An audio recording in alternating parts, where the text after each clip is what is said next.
సోపులు ఎప్పుడు వాడాలి? ముందు కడుపు నిండాక వాడాలి. ఇక కడుపు నిండికే దిక్కులేదు అంటీడా. అదే అంటారు చూడు, మింగ మెతుకులేదు కానీ మీసాలకు సంపెంగ నూనె పెట్టిండే టెన్కటి కూడా. మిగతాదికేమో మెతుకు లేదట, మీసాలకు మాత్రం సంపెంగ నూనె. పోజులు ఎందుకు నాకు అర్థం కాదు. రైతుకు రైతు బంధు ఇవ్వవు, రుణమాఫీ చక్కగా చేయవు. మొన్న అక్క ఒక మంచి మాట చెప్పింది. నవాపేటకు పోయింది అక్క, రైతు ధర్నా చేస్తున్నారు. ఏమని?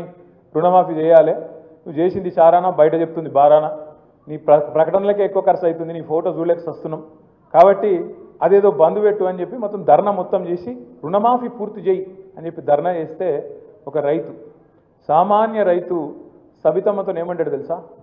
చేస్తారమ్మా రుణమాఫీ, ఇది ఫిబ్రవరి నెలలో అవుతుంది ధర్నా, అయితే చేస్తారమ్మా రుణమాఫీ, పక్కా చేస్తారమ్మా రేవంత్ రెడ్డి అన్నాడట. ఎప్పుడు చేస్తాడే అన్నదట. ఏముందమ్మా ఫిబ్రవరి 31 ఉంది కదా, అందులో చేస్తాడు, లోపల అయిపోతుంది. అంటే ఎంత దగాకోరు, ఎంత బట్టెవాజ్ ప్రభుత్వం ఇది అనేది ఒక సామాన్య రైతుకు కూడా నవాపేటలో కూడా అర్థమైంది. ఫిబ్రవరిలో 31 ఉంటుంది, అయితే మీరు ఎవరైనా మోసపోయారు. అది రాదు, ఇది కాదు, గట్లా ఫిబ్రవరి 31 రాదు, రేవంత్ రెడ్డి రుణమాఫీ కాదు, ఇట్లా అన్ని హామీలు ఇంతే. మీరు ఆ సినిమా చూడొచ్చు, అహనా పెళ్ళి అంటాను సినిమా వచ్చింది నేను చిన్నగా ఉన్నప్పుడు. అందులో ఒక ఆయన అంటాడు అన్నట్టు, అల్లుడు వస్తారు ఇంటికి, మామగారు నాకు చికెన్ తినాలని ఉంది అంటాడు. చికెన్ కూర, కోడి కూర. ఎంత హుషారుగాడు తెలుసా, నీకు తినిపిస్తా అంటాడు. మా మామ ఎంత మంచివాడు, బ్రహ్మాండమైన మనిషి, నాకు చికెన్ కూర పెడతాడట అయ్యాలని చెప్పి పాపం అల్లుడు ఆశగా ఆకలి మీద ఉంటాడు, చేయి కట్టుకొని వచ్చి కూర్చుంటాడు. కూర్చోబెడతాడు, పళ్ళెం పెడతాడు, పీటేస్తాడు, ముంగట కోడిని కడతాడు అట. ఏమాయంటే చూడు దాన్ని చూసుకుంటా దీను రేవంత్ రెడ్డి ప్రభుత్వం కదా కూడా అంతే. ఏదిరా 6 గ్యారెంటీలు, ఏదిరా 420 హామీలు, అవ్వ వస్తూనే ఉంది. రేషన్ కార్డులు అని చెప్పి ఎన్ని రోజులే ఆగాలి, రేషన్ కార్డులు అని చెప్పి ఎన్ని రోజులే, కొత్త రేషన్ కార్డులని చెప్పబట్టికి 1.5 year దరఖాస్తులు అన్నారు, ప్రజాపాలన అన్నారు, 1 కోటి మందితో దరఖాస్తులు పెట్టించారు. ఒక్క కార్డు వచ్చింది ఎక్కడైనా? ఇందిరమ్మ ఇండ్లని 2 బడ్జెట్లో పెట్టిరు. కేసీఆర్ అటని లేదు, డబుల్ బెడ్రూమ్ ఇల్లు కొల్లూరులో కనబడతలేవు, రాంగ ఒకటే కాడ 17,000 ఇల్లు ఉన్నాయి, అవేం లేవట, కనబడతలేవు. కానీ మేము ఇస్తాం అని చెప్పి ఇవాళ డబల్ బెడ్రూమ్ ఇందిరమ్మ ఇండ్లు అని చెప్పి 2 బడ్జెట్లలో పెట్టిరు. 2 బడ్జెట్లలో ఏం పెట్టిరు? మేము ఖచ్చితంగా ఒక్కొక్క నియోజకవర్గానికి 3,500 4,000 ఇల్లు ఇస్తామని చెప్పారు. మరి కాగితాలు ఇచ్చినరో సచ్చిరో నాకైతే తెలియదు, కానీ మరి ఎక్కడ ఇల్లు ఒక ఇటుకరాయి పెట్టింది లేదు, పునాది తవ్వింది తెలియని లేదు. ఇంకా అలా చెప్పారు మిగతా వాళ్ళకి 5 లక్షలు, ఎస్సీ ఎస్టీలకు 6 లక్షలు అన్నారు.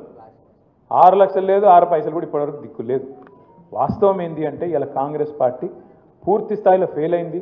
నెగిటివ్ పాలిటిక్స్తోని పేదవాడి మీద తన ప్రతాపం చూపెట్టి ఇచ్చిన మాట నిలబెట్టుకోక ఇప్పటికే కాంగ్రెస్ ఖతమైపోయే పరిస్థితి వచ్చింది. ఇలా శ్రీరామ్ రెడ్డి గారు, నరోత్తమ్ రెడ్డి గారు గొప్ప మాట అన్నారు. ఏమన్నాడు ఆయన? కేసీఆర్ ఉన్నప్పుడు గల్లా ఎగిరేసుకొని తిరిగే విధంగా పనిచేసినాం సర్పంచులు అని.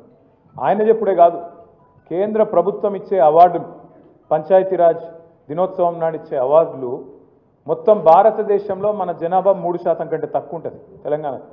కానీ 3% కంటే తక్కువ ఉన్న తెలంగాణ దేశ జనాభాలో 30% అవార్డులు ఉత్తమ పంచాయతీలకు గెలుచుకున్నది కేసీఆర్ గారి నాయకత్వంలో.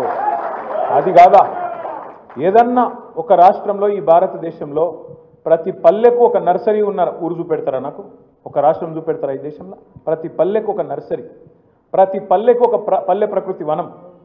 జనరల్గా పార్కులు హైదరాబాద్లో ఉంటాయి, పట్టణాల్లో ఉంటాయి, కానీ కేసీఆర్ గారి నాయకత్వంలో ప్రతి పల్లెలో, ప్రతి పల్లెటూరులో ఒక పార్కు కట్టినాం, పల్లె ప్రకృతి వనం.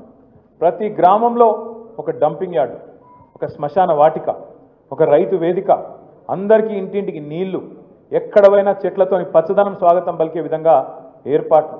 ఎవరన్నా చేసినరా ఇంత లోతుగా అధ్యయనం చేసి పల్లెటూర్లకు ఏం కావాలి, పట్టణానికి ఏం కావాలి, పల్లెటూర్లకు కావాల్సిన పల్లెటూర్లు చేయాలి, పట్టణంలో అవసరం పడే అండర్ పాసులు, స్కైవేలు, ఇక్కడికి రావాల్సిన ఐటీ కంపెనీలు, ఇక్కడ కావాల్సిన మోరీలు, రోడ్లు, ఇక్కడ కావాల్సిన స్ట్రీట్ లైట్లు, ఇక్కడ ఏర్పాటు చేయాల్సిన సీసీ కెమెరాలు, ఇక్కడ రక్షణ కోసం తీసుకోవాల్సిన చర్యలు, మెట్రో లాంటి ప్రజా రవాణా సౌకర్యాలు, ఇవన్నీ 10 ఏళ్లలో అటు పల్లెలు ఇటు పట్టణాలు జోడెద్దుల్లాగా పరుగులు పెట్టించలేదా కేసీఆర్ గారు? అటు అభివృద్ధిని ఇటు సంక్షేమాన్ని రెండింటిని కలుపుకొని తీసుకపోలేదా? అందుకే నేను మిమ్మల్ని ప్రార్థించేది, నేను మీతో విజ్ఞప్తి చేసేది, జరిగిన నష్టం ఎన్నికల్లో మన ఓటమితోని మనకు తక్కువ జరిగింది, తెలంగాణ సమాజానికి ఎక్కువ జరిగింది. ఇది అక్షర సత్యం, ఇది వాస్తవం. ఇప్పుడు రాబోయే ఎన్నికల్లో మనం గెలవడం అనేది మన కోసం కాదు, నిజంగా కూడా చెప్తున్నా, తెలంగాణ సమాజానికి మళ్ళీ తిరిగి కేసీఆర్ గారిని ముఖ్యమంత్రి చేసుకోవడం అనేది ఒక చారిత్రక అవసరం మళ్ళొక్కసారి జరిగిన ఈ నష్టాన్ని పూడ్చుకునే బాధ్యత తప్పకుండా తెలంగాణ సమాజం మీద మనందరి మీద కూడా ఉన్నది. తెలంగాణ సమాజం అంటే అన్నదమ్ములు మనోళ్ళు బయట వాళ్ళు చూసుకుంటారు, మాకేందని మనం ఇంట్లో అంటే కష్టమవుతుంది.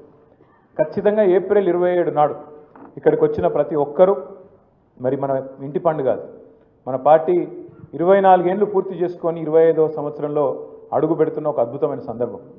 ఈ రాష్ట్రంలో అంటే తెలంగాణ అయినాక తెలంగాణలో ఇదివరకు ఉమ్మడి ఆంధ్రప్రదేశ్లో స్వాతంత్రం వచ్చిన 78 సంవత్సరాల్లో ఎన్నో రాజకీయ పార్టీలు పుట్టినాయి, ఎన్నో పోయినాయి. కానీ విజయవంతంగా నిలదొక్కున్నాయి కేవలం 2 పార్టీలు. ఒకటి ఆనాడు స్వర్గీయ ఎన్టీ రామారావు గారు స్థాపించిన తెలుగుదేశం పార్టీ ఒకటైతే, రెండవది మరి తెలంగాణ ఆత్మగౌరవాన్ని ఆకాశ స్థాయికి తీసుకుపోయి స్వరాష్ట్రాన్ని సాధించిన గులాబీ జెండా మన నాయకుడు కేసీఆర్ గారి నాయకత్వంలో రెండోది. ఈ రికార్డు ఎవరు చేర్పలేరు. ఎన్టీఆర్ గారి రికార్డుని ఎవరు కొట్టలేరు, కేసీఆర్ గారి రికార్డును కూడా ఎవరు తారుమారు చేయలేరు. కేసీఆర్ గారి ఆనవాళ్లను తుడి చేస్తానని ఎవరని అనుకుంటే ఆయన కర్మది, ఆయన అజ్ఞానం తప్ప ఇంకోటి కానీ కాదు.